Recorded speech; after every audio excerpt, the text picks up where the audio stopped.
என்னவே பூமர்ட்டாங்க. உங்களை என்ன சொல்லுங்க? பூமர் நான் என்ன பெருசு அப்படின்னு நம்ம திட்டோம்னாலே என் வாயை வச்சு நான் சும்மா இருக்க மாட்டேன். அது ரொம்ப தும்பா போய்டும்.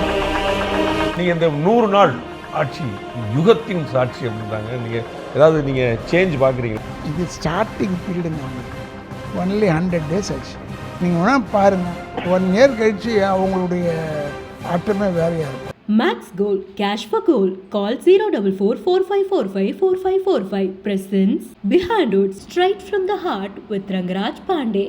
Powered by Naturals, world's fastest growing salon chain, Dr. Shivarma, Ayurtharum Ayurveda, Arabian Garden, Seafood Restaurant, Air Fiber Wi-Fi, Karthipuram Coimbatore 200-acre Dream Township, Premium Plots. உண்மையை சொல்கிறேன், உங்கள்கிட்ட பேசுகிறதுனால இந்த அம்மாவும் கலைஞர் ஒரே நேரத்தில் இறந்த உடனே கொஞ்சம் டிசாஸ்டர் வந்துச்சு நாட்டில். அந்த குளறுபடியில் போய் என்னால் நிற்க முடியல. நீங்கள் பார்த்து வளர்ந்த பிள்ளை விஜய் வந்து சிஎம்மாகவே ஆகிட்டார். பரவாயில்ல, கஷ்டப்பட்டு வந்துட்டானே சார். சிஎம் போஸ்ட்டுக்கு வர்றது வந்து it's very difficult thing.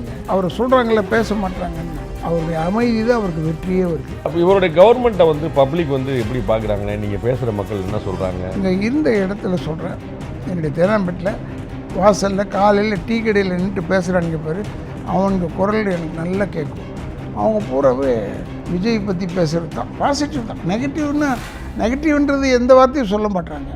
Udhayanidhi அரஸ்ட்டை சரியாக கையாளணும்னு நினைக்கிறீங்களோ? தஞ்சாவூர் வரைக்கும் கூப்பிட்டு போயிட்டாங்கன்னு சொன்னாங்களே, அப்புறம் அனுப்பிச்சி வச்சு எதுக்கு அவ்வளோ தூரம் கூப்பிட்டு போகிறதுக்கு முன்னாடி 2 பேருமே ஏமாக்காதங்க. 2 பேரும் விட மாட்டாங்க. ஒரு டஃப் டைம் இருக்கும். ஆனால் இது சிம்பிளான இது கிடையாது, ஈஸி கிடையாது. அது மட்டும் எனக்கு தெரியுது. வந்து பெரிய விஷயம் இல்லை, தக்க வைக்கிறதுக்குள்ளே போதும் ஆகிடுது. இவங்களோட வெயிட் பண்ணிட்டு இருக்காங்க எல்லாரும். ஏடிஎம்கே டிஎம்கே 2 மேலேயுமே மக்களுக்கு ஒரு வெறுப்பு வந்துருச்சோன்னே.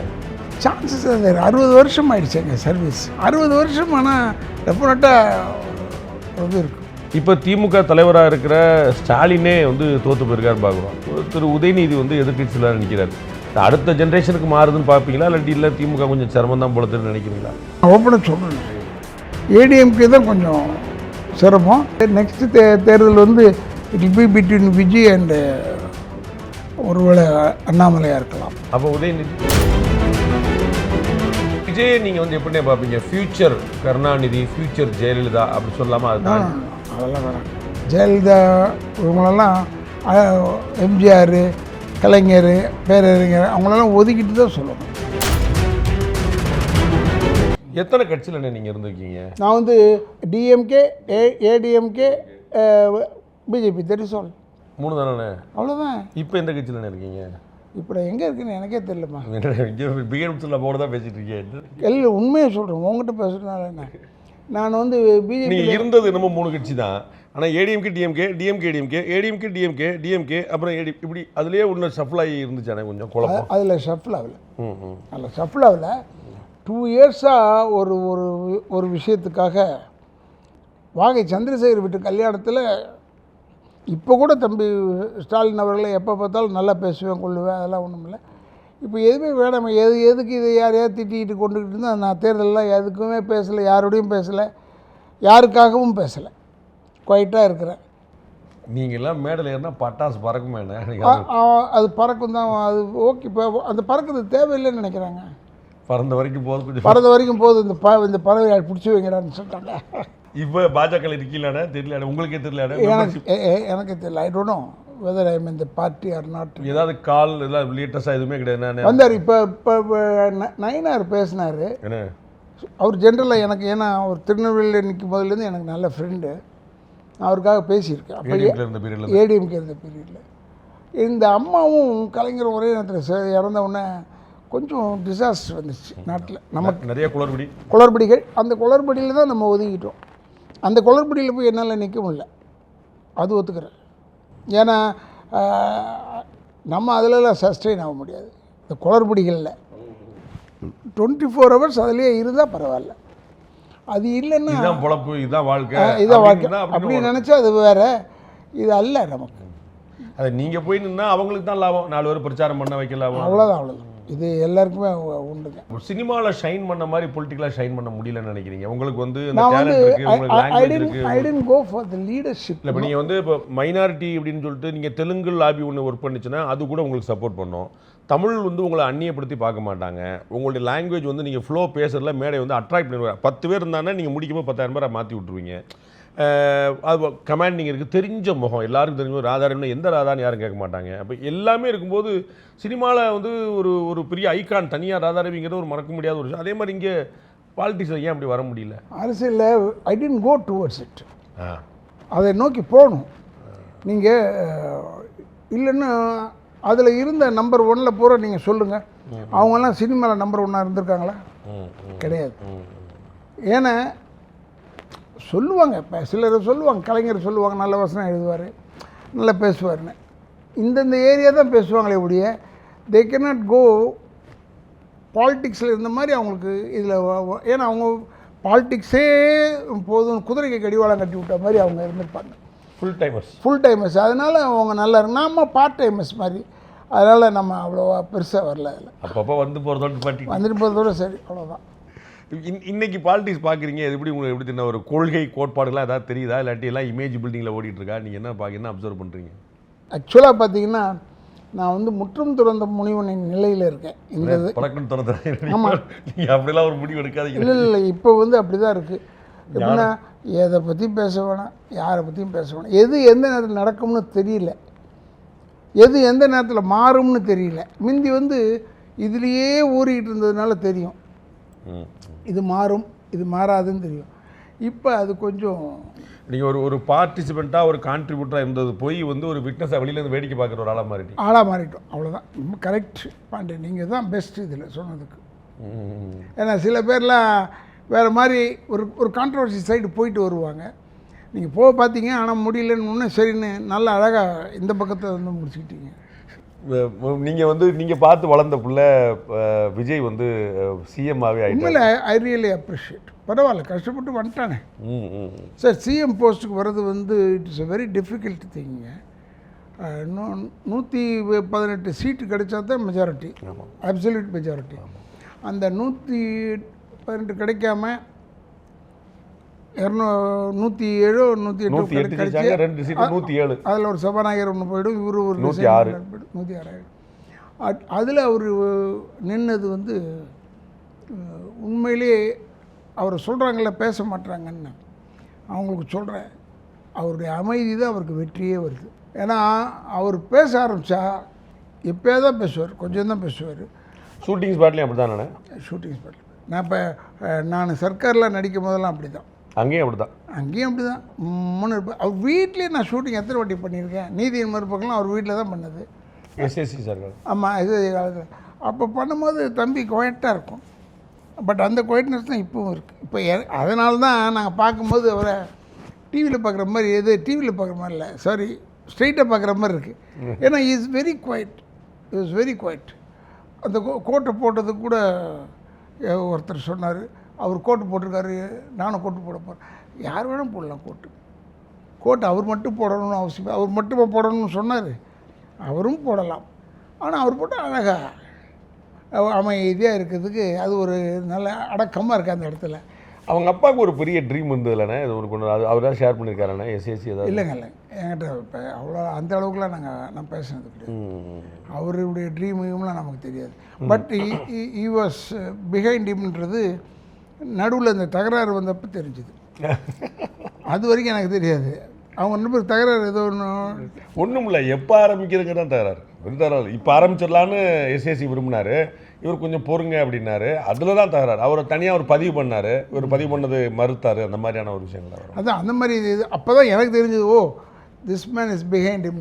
அவர் பெரிய கனவு கண்டு வச்சுருந்தார். நீங்கள் இந்த 100 நாள் ஆட்சி யுகத்தின் சாட்சி அப்படின்றாங்க. நீங்கள் ஏதாவது சேஞ்ச் பார்க்குறீங்களா? ஏதாவது நமக்கு என்னங்க, நம்ம வேலை இருக்குது, நம்ம போகிறோம் வரோம். நீங்கள் சொல்கிறத பார்த்தா டெய்லி அவர்கிட்ட போயிட்டு வரேன்னு சொன்ன மாதிரி இருக்குது. அவரை நான் பார்த்ததில்லை, பேசினதே இல்லை, கொண்டதில்லை. இத்தனைக்கும் என் மச்சினர் வீடு வந்து அவர் வீடுக்கு பக்கத்தில். பட் நான் அதுவே பெருசாக ஒன்றும் எடுத்துக்க முடியாது. இந்த இப்போ உதயநிதி அரெஸ்ட் பண்ணாங்கள்ல, நீலங்கரை உதயநிதியை அரெஸ்ட் பண்ணும்போது அது பக்கத்தில் தான் சிஎம் வீடும் பக்கத்துலேயே தான் இருக்காரு அப்படின்னு சொல்கிறாங்க எல்லாரும்.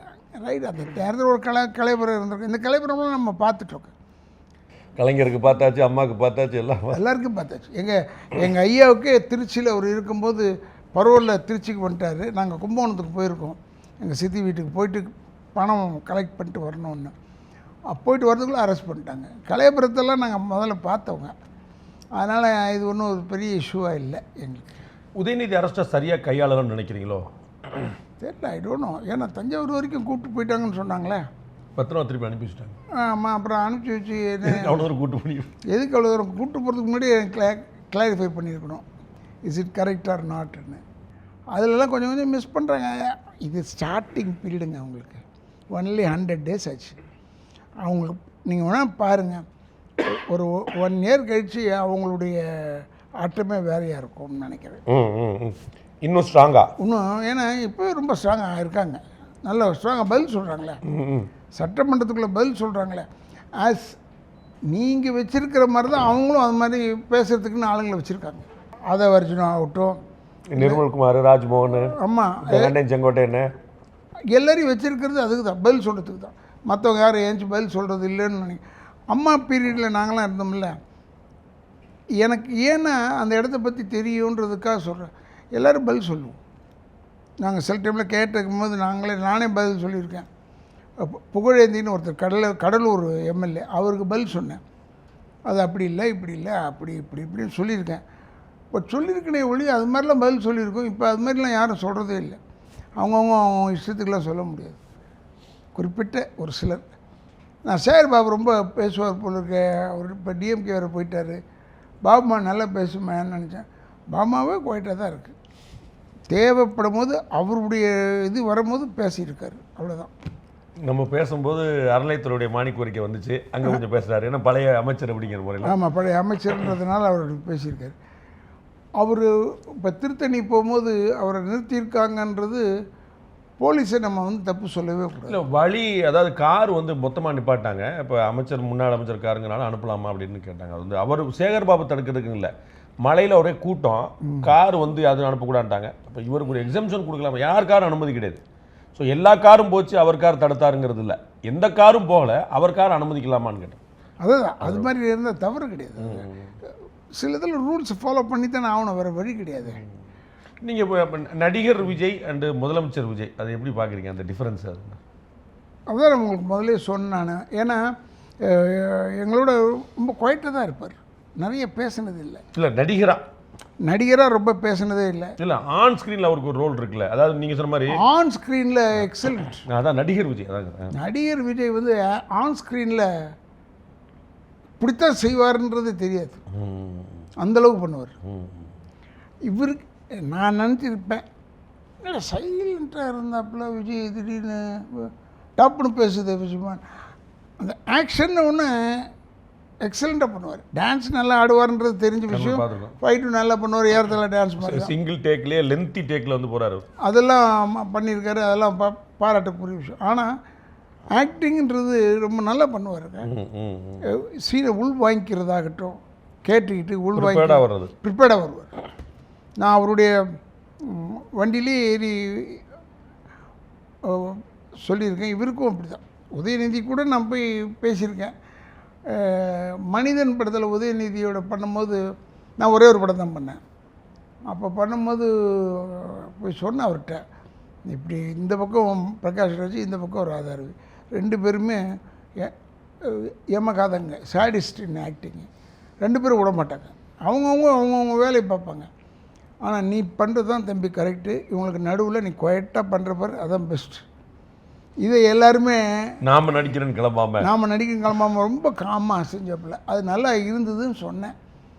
அதே மாதிரி தம்பிக்கிட்டையும் போய் பேசியிருக்கேன், விஜய்கிட்ட பேசியிருக்கேன். காதலுக்கு மரியாதையிலலாம் வி யூஸ் டு ஸ்விம் இல்லை, அது இதில் ஃபாசில் சார் ஊருக்கு, அவர் ஊர் ஆலப்பியில் ஷூட்டிங்கு. அதனால் அந்த ஹோட்டலே தங்கியிருந்தோம். அது எனக்கு ஒரு நல்ல ஒரு அனுபவம் எங்களுக்கு. அப்போ விஜய் இவ்வளோ தூரம் வருவார்னு நான் காதலுக்கு மரியாதை தான் ஒரு நடிகராக அவருக்கு ஒரு பெரிய டேர்னிங் பாயிண்ட் கொடுத்த படம். அது வந்து பெரிய ஒரு ஆமாம். அது ஒரு இன்னொன்று, அவருடைய ஃபஸ்ட்டு படத்துலேயே நான் தான் ஃபாதரு. அவருக்கு அங்கங்கே அவர் நெருங்குறாரு என்கிட்ட. இப்போ பட் இந்த அரசியலுக்கு வர்ற விஷயம் இருக்குது பாருங்கள். அவர் சர்க்கார் நடிக்கும் போது because it is a political ஃபில்ம்னு நினச்சி நான் அப்படி விட்டுருப்பேன்னு நினைக்கிறேன். சில விஷயங்கள்லாம் ரொம்ப நல்ல பொலிட்டிக்கலாக பேசினார் சில விஷயங்கள். That I like him. அப்படியே பார்த்து ஆச்சரியப்பட்டார். அப்படியே எங்கள் அப்பா செட்டில். ஆமாம், செட்டில். டயலாக்லையா செட்டிலையா? செட்டில் தான் ஸோ அந்த இல்லை நான் கேட்குறது வந்து ஆஃப் த ரெக்கார்டாவா ஆன் ஸ்க்ரீனான்னு கேட்குறேன். ஆன் ஸ்க்ரீன் தான் அவர் பேசுனது. அது ஒரு பிளான் இருக்குது. அது சர்க்கார்லாம் வரும்போது திட்டம் வந்துருச்சு எல்லாருக்கும். நீங்கள் வந்து கில்லிக்கு பிறகே அவருடைய பிளான் வந்து ரொம்ப ஸ்ட்ராங்காக இல்லை. கரெக்டு. ஈ கேன் பிகம் சிஎம்ன்றது அவருக்கு பிளான் இருக்கோ இல்லையோ எனக்கு தெரியாது. பட் நான் நினைக்கவே இல்லை அவர் முதலமைச்சர் ஆவார்ன்றது சர்க்காரில் நடிக்கும் போது தான் இவருக்கு ஏதோ ஒரு பொலிட்டிக்கல் மூவ் இருக்குது போல் இருக்குன்னு நினச்சேன். முதல் சண்டே உங்களுக்கு அப்போ தான் வந்திருக்கு. அங்கே தான் வந்து ஏன்னா ரொம்ப வெள்ளந்தியாக இருக்கு. அவங்க மாமா பிரிட்டோ வந்து ஜேம்ஸ் மெல்கியோர்ன்றவர் வந்து என் ஃப்ரெண்டு. அவருடைய தம்பி தான் பிரிட்டோ. இந்த பிரிட்டோ வந்து தாய்மாமா எப்போ ஆகிறாருன்னா கல்யாணம் பண்ணிக்கலாமா, நான் பண்ண மாட்டேன், சினிமா ஆளுங்களோட பண்ண மாட்டேன் அப்படி இவர் சொன்னார். அப்போ ஜேம்ஸ் மெல்கியோர் என்கிட்ட வந்து சொன்னார், கொஞ்சம் சொல்லுங்கள் அவங்ககிட்ட என்ன. அப்போ நான் போய் சொன்னேன், ஏன் தம்பி நான்லாம் சினிமாவில் இல்லையா, நாங்களாம் நான் அவ்வளோ மோசம் அப்படி கிடையாது.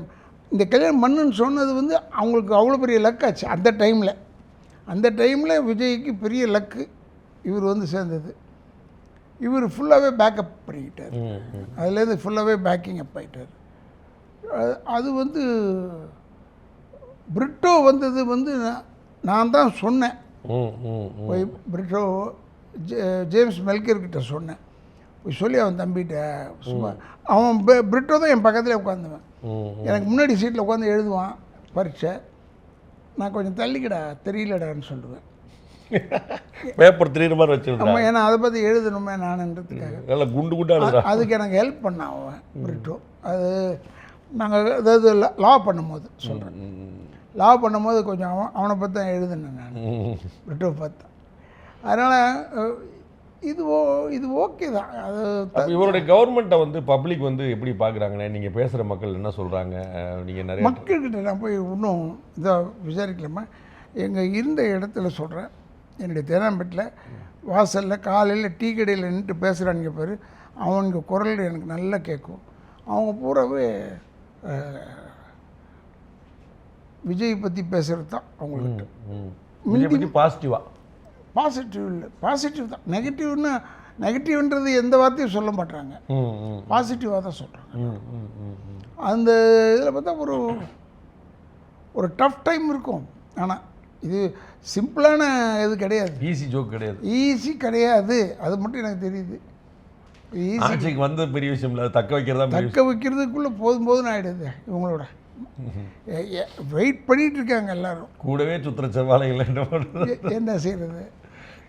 ஏதாவது நீங்கள் மாற்றம் ஏதாவது ஃபீல் பண்ணுறீங்களா? நிறைய வந்து இப்போ நாங்கள் ஊழல் குறைச்சிட்டோம், நாங்கள் பார்ட்டி ஃபண்டு வாங்குறது அது பெர்மிஷன் கூட அதெல்லாம் சொல்கிறாங்க. என்ன ஓட்டிகிட்டு வந்தது, இப்போ ஒரு டிரைவர் ஓட்டிகிட்டு வந்தார். அவர் சொன்னார், இப்போ லஞ்சம் ஒரேடியாக குறைஞ்சி போச்சுன்னு சொல்ல முடியாது, பட் கம்மி ஆயிடுச்சுன்னு மட்டும் தெரியுது. அதுவே பெரிய விஷயம் தானே. அதுவே கஷ்டம்டா சொன்னேன் அவர்கிட்ட. ஆனால் அதுவே ரொம்ப கஷ்டம்ண்ணே. அப்புறம் வேறு என்னென்ன உங்களுக்கு நல்லா நடக்குது தம்பி நடத்து. அவ்வளோ பெரிய மனுஷன், நான் வயசானவர் வந்து சப்போர்ட் இருக்குமா என்னன்னு தெரியலன்றதுக்காக ஜென்சின்றாங்க. என்னால் வயசானவங்க மாற்றி அது என்னது ஜென்சி ஏதோ சொல்கிறாங்க, ஜென்சின்றாங்க, ஜென் ஆல்ஃபான்றாங்க. நம்ம அதாவது குட்டி பசங்களாம்ண்ணே, உங்களுக்கு பேரன் பேத்தியில் தாண்டி என்னெல்லாம் பூமர்ட்டாங்க. உங்களெல்லாம் என்ன சொல்லுவாங்கன்னே தெரியலண்ணே. என்னையுமே பூமர்ட்டாங்க, உங்களை என்ன சொல்லுவாங்க? பூமர்னா என்ன? பெருசு அப்படின்னு நம்ம திட்டோம்லண்ணே. ஓ, அது பேர் பூமரா? ஆமாம், இங்கிலீஷில் இப்போ வயசான ஆள் அப்படிங்கிறத பெருசு அப்படிங்கிறது. எது சொன்னால் நமக்கு என்ன, நமக்கு தான் தமிழில் இருக்குது 4-5 வார்த்தை, அது போதும். அதை வச்சுட்டு தச்சுட்டு போயிட்டே இருக்கலாம். பொலிட்டிக்கல் கேரியரில் எடுத்த தவறான முடிவுன்னு ஏதாவது ஃபீல் பண்ணிடலாண்ணே? இந்த ஒரு டிசிஷன் நான் செஞ்சுருக்கக்கூடாது, இந்த ஒரு ஆக்ஷன் நான் எடுத்துருக்கக்கூடாது. நான் ஆக்சுவலாக இதுக்கு போயிருக்கவே கூடாது. அரசியலுக்கே போனது தப்பு. அண்ணா எம்எல்ஏ இருந்தீங்க இல்லைங்க, அது அம்மா கிட்டே இருந்தது வேறுங்க. பட் பொதுவாக சொல்கிறேன், என்ன மாதிரி ஆட்கள்லாம் வந்து அரசியலில் போகிறதே தப்பு. That is not our cup of tea. That is not cup of tea. You are correct. ஏன்னா நான் பேசாமல் அதில் சினிமாவில் கான்சன்ட்ரேட் பண்ணியிருந்தேன் இன்னும் நிறைய படம் பண்ணியிருக்கலாம். இப்போ 400 படம்ன்றது இன்னொரு ஒரு 600 படம் பண்ணியிருக்கலாம் தாராளமாக. அதுதானே ஒழிய ஐ ஹவ் டன் தெலுங்கு படம் பட் கான்சன்ட்ரேட் பண்ணலை. எனக்கு தெரியும். ஐ ஹவ் டன் மலையாளம் படம் கான்சன்ட்ரேட் பண்ணலை. I have done Kannada films concentrate பண்ணலை. I concentrated only on Tamil films. அது என்ன ஆயிடுச்சுன்னா நட்ஷல் மாதிரி ஆயிடுச்சு, குறைஞ்சிருச்சு.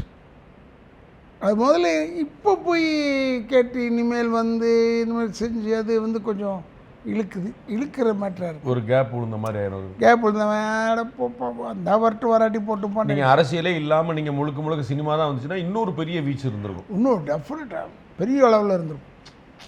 அது வந்து அது உங்களுடைய சினிமா கேரியரை கொஞ்சம் ஸ்பாயில் பண்ணிடுச்சுன்னு நினைக்கிறேன். அந்த டயத்தை ரொம்ப கன்சியூம். ஆமாம், அந்த டைம் ரொம்ப கன்சியூம் பண்ணிடுச்சு. அதான் இப்போ எலெக்ஷன் டைம்னா 2 மாதம் போய் ஆகணும், ஒவ்வொரு 5 இயர்ஸுக்கும். பட் நடுவில் ஒரு இடைத்தேர்தல் வந்தால் போய் ஆகணும். ஆனால் அன்னைக்கு அது எந்த கட்சியோ அதுக்கேற்ற மாதிரி ஆப்போசிட் குரூப் பூரா வந்து முறைச்சிக்கிட்டு இருக்கும், கொஞ்சம் கேப் வச்சுக்கிடும். கேப் இருக்கும். இப்போ வேண்டாம் அப்புறம் பார்த்துக்கலாம் அப்படின்னு. அது நம்ம கொஞ்சம் அதை நம்ம பண்ண தப்புன்னு அரசியலுக்கு வந்ததே தப்பு தான். அரசியலுக்கு வந்தது தப்பு தான். பட் இருந்தாலும் இந்த ஃபேமிலின்னு ஒன்று இருக்குது பாருங்கள், இழுக்குது. ஆமாம், எங்கள் ஐயாவுடைய இது அவருடைய பையன்னு இழுக்குது அப்படியே. அது ஒன்று சும்மாவும் இருக்க மாட்டேன். நான் என் வாயை வச்சு நான் சும்மா இருக்க மாட்டேன். ஏதாவது ஒன்று கருத்துக்களை சொல்லிவிடுவேன். அது ரொம்ப தும்பாக போய்டும். சில டைமில் நல்லதாக வரும், அது வேறு. ஆனால் நான் சொல்கிறது பூராவே நல்லதாக யோசித்து தான் சொல்லுவேன். யோசிச்சே கிடையாது, நல்லதாக தான் சொல்லுவேன். நான் உண்மை பக்கம் ஜாஸ்தியாக இருந்துட்டேன்றது என்னுடைய ஃபீல். திமுக திரும்ப எந்திரிச்சு வர்றதுக்கு வாய்ப்பு இருக்குன்னு நினைக்கிறீங்களாண்ணே? இப்போ கலைஞர் பார்த்தீங்கன்னா 3 தொடர் எலெக்ஷனில் தோத்தார் எம்ஜிஆர் முன்னாடி. ஆனாலும் வந்து தக்க வச்சு வச்சுருந்தார், கட்சி ஃபுல்லாக கண்ட்ரோலில் இருந்துச்சு. திரும்ப எந்திரிச்சு வந்தார். ரொம்ப காலத்துக்கு பிறகு 89 அப்புறம் 96 எந்திரிச்சு வந்தார், ஒரு ஸ்பேஸ் கிடச்சிது. இப்போ திமுக தலைவராக இருக்கிற ஸ்டாலினே வந்து தோற்று போயிருக்காருன்னு பார்க்குறோம். திரு உதயநிதி வந்து எதிர்கட்சியில் நிற்கிறார். அடுத்த ஜென்ரேஷனுக்கு மாறுதுன்னு பார்ப்பீங்களா, இல்லாட்டி இல்லை திமுக கொஞ்சம் சிரமம் தான் போலத்துன்னு நினைக்கிறீங்களா? அடுத்த ஜென்ரேஷனுக்கு மாறுதுன்றது நல்ல தெரிஞ்ச விஷயம் ஆகிடுச்சுங்க. ஏன்னா விஜிமா சிஎம் இருக்கார். அடுத்த ஜென்ரேஷனுக்கு தான் மாறுது. 100% ஷுவர் ஷாட். திமுக இனி எந்திரிச்சு வரக்கு ஒரு ஸ்பேஸ் இருக்குன்னு நினைக்கிறீங்களா? மீண்டும் ஒரு முறை ஆளு. அதாவது கலைஞர் மாதிரி நீங்கள் சொல்லும் போது கலைஞர் மாதிரி தம்பியான்றது அவர் தான் டிசைட் பண்ணி அவருடைய மூவில் தான். கலைஞரோட என்னை ஒப்பிடாதீங்கன்னு ஸ்டாலினே சொல்லிட்டாரு. அது தலைவரோட நீங்கள் ஒப்பிடாதீங்க, அவர் வேற அப்படின்னு சொல்லிட்டாரு. அது வந்து வேற. அவரே அப்படியே ஸ்டாலினே சொல்லியிருக்காரு, நீங்கள் கலைஞரோட வந்து என்னை ஒப்பிடாதீங்க, அவர் வந்து வேற தான், அதில் ஒன்றும் குழப்பம் இல்லைன்னு அவர். அப்புறம் அவரே சொல்லிட்டா அப்புறம் நமக்கு என்ன? அவரே சொல்லிட்டாரு. அப்புறம் ரொம்ப முன்னாடி அவர் ஆரம்ப காலம், அவர் வந்து தலைவராக வந்த காலத்தில் அப்போ கலைஞரெலாம் விட்டுட்டு தான் பேசணும், எல்லாரையும் விட்டுட்டு தான் பேசணும். அதில் வந்து பார்த்திங்கன்னா நீங்கள் இந்த இவர் நீங்கள் விட்டுட்டு பேசுகிறோமோன்னு நினைக்கிறேன். ஏன்னா இதை பார்க்குறவங்க யாராவது நாளைக்கு அதை சொல்லக்கூடாது. பிஜேபி தலைவர் அண்ணாமலை விட்டுட்டு பார்க்கக்கூடாது. ஏடிஎம்கே வந்து எப்படின்னா, இப்போ நீங்கள் அம்மா இருந்த பீரியடுக்கும் இப்போயும் நீங்கள் எப்படி பார்க்குறீங்க? இப்போ வந்து நீங்கள் கலைஞர், ஸ்டாலின், உதயநிதிங்கிறது ஒரே குடும்பம் ஆயிடுச்சு. அப்போ அந்த குடும்பத்து மேலே சில பேசிக் நம்பிக்கை இருக்கும். இப்போ நீங்கள் சொன்ன மாதிரி ராதா என் பையன் அப்படின்னு சொல்லிட்டு ஒரு கணக்கில் இருக்கும். ஆனால் இங்கே வந்து கம்ப்ளீட்டாக அவர் வேறு. அவர் வந்து அம்மா குடும்பம்ல இவர் கீழேருந்து ஒன்றிய செயலாளர் வந்து மேலே வரைக்கும் வந்தவர்.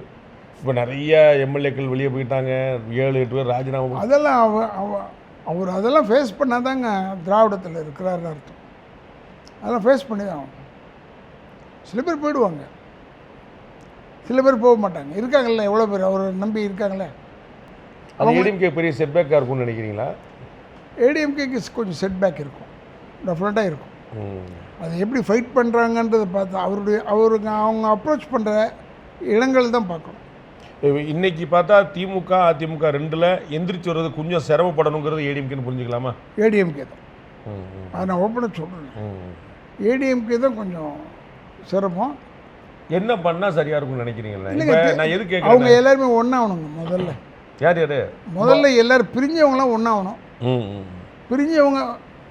பிரிஞ்சு போனாங்கல்ல, ஒரு 10 பேர் போனாங்கல்ல, 10 பேர் போய் சேர்ந்து திரும்பி வந்தாங்க, அதுலேயே பிரிஞ்சு வராங்க. ஆமாம்.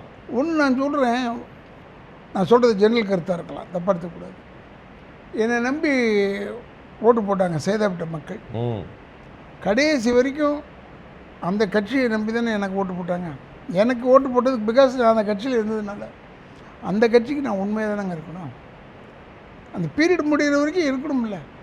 அப்புறமா முடிஞ்சவொடனே நீ எங்கே வேணால் போய் இது அப்படி இல்லையே. ஓட்டு போட்ட கையோடு போயிட்டே இருக்காங்க, சுட சுட போகிறாங்க. ஓட்டு போட்டுட்டு வெற்றி விழா ஒன்று நம்ம கொண்டாடிலாம் பார்த்துருக்கோம்.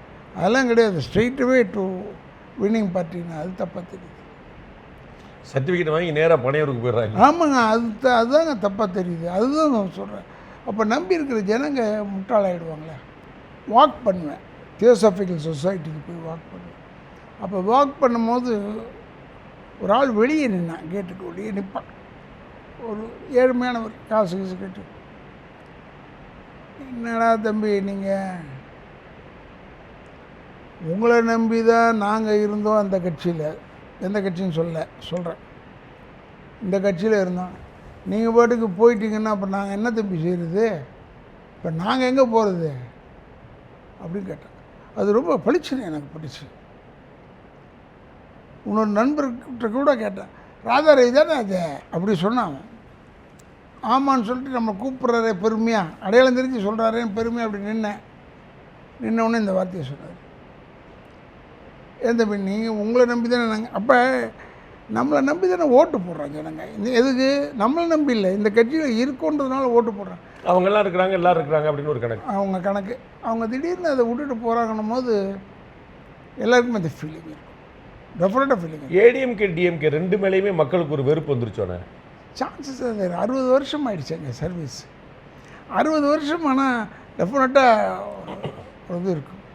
இப்போ என்னை பார்த்து நான் கண்ணாடியில் இப்போ கருப்பு கண்ணாடிலாம் ஓட்டிகிட்டு போகிறேன், கைட்டி விட்டு போகிறேன். கைட்டி விட்டு போகும்போது டே ராதாரவி அப்படி சொல்கிறான். டே சொன்னாலும் சரி எது சொன்னாலும் ராதாரவின்னு சொல்கிறாங்க. அவனை டேன்னு சொல்லி ராதாரவி விடா அப்படின்னு யார் வேணும் சொல்கிறான். அவனே சொல்கிறான் நேராகவே என்ன டேன்னு சொன்னால் கூட நம்மளுக்கு தெரியுது இல்லை அவனுக்கு ராதாரவி தெரியாது. அப்போ ஒரு ரெக்கக்னிஷன் இருக்குது. என்னைக்கு அந்த ரெக்கக்னிஷன் போதோ அப்போ நம்ம விட்டுறணும். சினிமாவை சொல்கிறோம், பப்ளிக் ஃபோரத்தை விட்டுறணும் நம்ம. நீங்கள் சினிமாவில் சொன்னால் அப்படியே அரசியலை புரிஞ்சுக்கலாமாண்ணே? அரசியலும் புரிஞ்சுக்கலாம். அரசியலை புரிஞ்சுக்கணும் அவசியம் இல்லை. அரசியலில் அவ்வளோ வரமாட்டேன், அவ்வளோ அப்பியரன்ஸு கிடையாது. எனது வெள்ளை அப்பியரன்ஸ் அதிகமாக இருக்கிறது சினிமா. நான் கேட்குற சினிமா அரசியலில் திமுக வந்து ஒரு பின்னடைவு சந்தித்த பிறகு அவங்க இன்னும் அடுத்த வேலையை பார்க்க வேண்டிய அடுத்த ஜென்ரேஷன் வந்துருச்சு. அடுத்தது அவங்க பண்ணிங்கன்னு எப்படி வராங்கன்னு பார்ப்போங்க. நம்ம எல்லாருமே இப்போ பார்க்குற இடத்துல இருக்கிறதுனால அப்படி. அதே மாதிரி இப்போ இன்னொரு புது ட்ரெண்ட் ஒன்று பார்க்குறோம். நீங்கள் சொன்னீங்க இந்த மாதிரி ஏடிஎம்கில் இருக்கிறாங்க, வெற்றி சான்றிதழ் வாங்குறாங்க, அப்படியே இந்த பக்கம் போய் விஜயோட சேர்ந்துறாங்க, ராஜினாமா பண்ணிருப்பாங்க. அதே மாதிரி வந்து டிஎம்கே அலைன்ஸில் இருந்த குரூப் அப்படியே மொத்தமாக டிவிகே அலைன்ஸுக்கு போயிருச்சேன்னு, மொத்த அலைன்ஸ் அப்படி நெட்வொர்க்கு மொத்தமாக போயிருச்சு. 2 கம்யூனிஸ்ட்டு, மதிமுக, விடுதலை சிறுத்தைகள். அது வந்து போனது குற்றமா இல்லை குற்றம் இல்லையான்ற சொல்கிற இடத்துல நான் இல்லை. ஆனால் ஒன்றே ஒன்று சொல்கிறேன், டிஎம்கேன்றத வச்சு தானே வந்தாங்க எல்லாருமே. டிஎம்கே கூட்டணி இருந்தால் என்ன ஜெயிச்சாங்களோ டிஎம்கே கூட்டணி இருந்தால் டிஎம்கே கூட்டணியில் தான் ஜெயிச்சாங்க. ஸோ அது உடனே ஓவர் நைட்டில் மாறினது.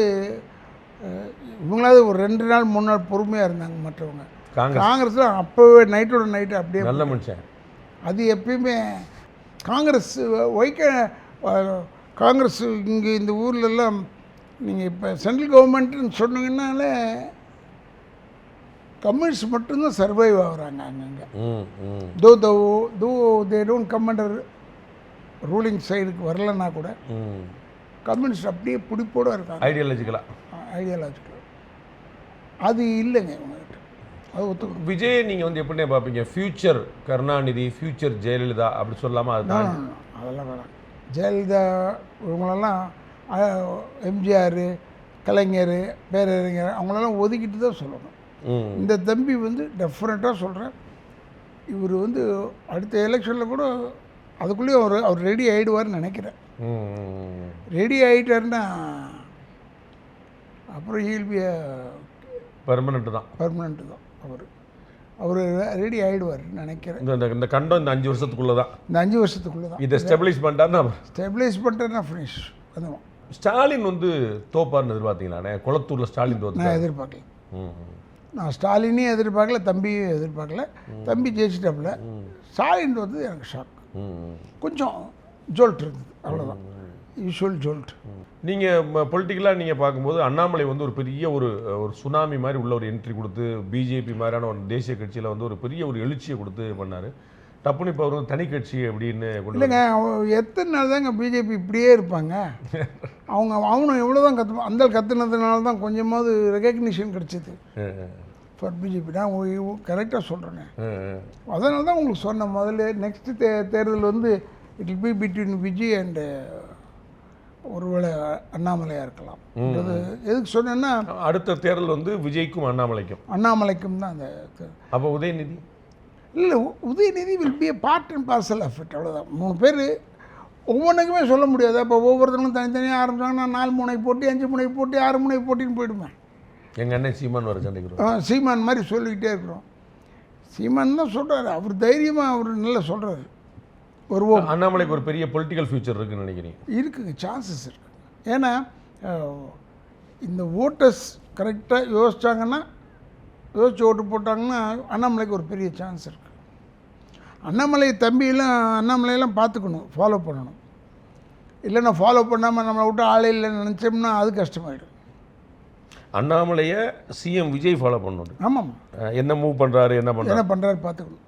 ஏன்னா அது இல்லைன்னா ரியலாக சொல்கிறேன், அது இல்லைன்னா கொஞ்சம் எப்படி இவரை விட்டாங்களோ அது மாதிரி ஆகிடும். இவரை கண்டுக்காம விட்டாங்க, விஜய் அண்டர்எஸ்டிமேட் பண்ணிட்டாங்க, அவர் வந்து நின்றுட்டார். அது மாதிரி அண்ணாமலை அண்டர் எஸ்டிமேட் பண்ணால் அவர் வந்து நின்றுட்டாருன்னு நம்ம பார்க்குறோம். ஏன்னா இன்னும் ஆரம்பிச்சோன்னே 19 லட்சம் ஓட்டோ ஏதோ 20 லட்சம் பேர் மெம்பர் இருக்காங்கன்னு சொல்லும் போது பக்குன்னு இருக்குது. யாரா இந்த அப்போ தான் பார்க்க ஆரம்பித்தோம். That is a shocking thing then. Behind Oath, straight from the heart with Rangraj Pandey. Title sponsor, உங்க தங்க நகையை விற்று பணம் பெற Max Gold, call 044-4545-4545. Max Gold, cash for gold. Power by Naturals, world fastest growing saloon chain. Dr. Srivarma Wellness, அனைத்து நோய்களுக்குமான ஆயுர்வேத மருத்துவம் தமிழகம் எங்கும். Arabian Garden Seafood Restaurant, ever fresh and ever delicious seafood dishes இப்போது தமிழகம் எங்கும். Air Fiber Wi-Fi, all in one plans, Wi-Fi, OTT, IPTV. Pay 6, get 6 month free. Karthipuram 200-acre township in Coimbatore, ready to construct premium villa plots and commercial plots with world-class infrastructure. Max Gold, cash for gold. Call 044-4545-4545. Presents Behind Oath, straight from the heart with Rangraj Pandey. Powered by Naturals, world's fastest growing salon chain, Dr. Shivarma, Ayil Taruma Ayurveda, Arabian Garden, Seafood Restaurant, Air Fiber Wi-Fi, Karthipuram, Coimbatore 200-acre gym township, premium plots.